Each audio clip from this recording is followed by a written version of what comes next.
ऐसन काम कइला पिया पहिला भेंट में। मीठा मीठा दर्द होता दोनों बेरा पेट में।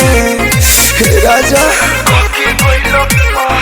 कहमनी ऐसन काम कइला पिया पहिला भेंट में। मीठा मीठा दर्द होता दोनों बेरा पेट में। हमारी मरद हम कैसे के डांटी कहके गइला प्यार किया 4 रोज चाहती राजा।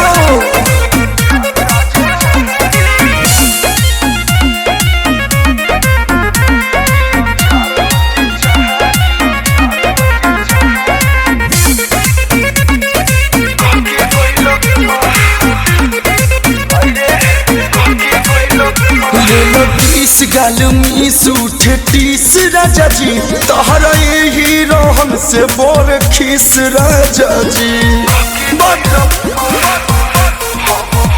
हम मुआनी राजा दर दिए से तनी तेल मलावाई दोनों नदिए से।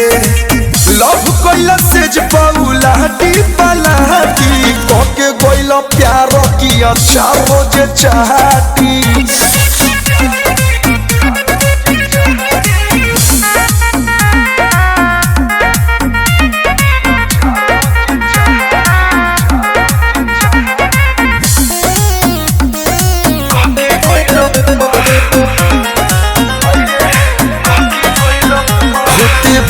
पोरे पोर कमजोर हो गई हमर नान्हे में देह लड़कोर हो गई। सुना बात कही से बताई हम सासू से बड़ी लाज लगे आंसू फिर आंसू से।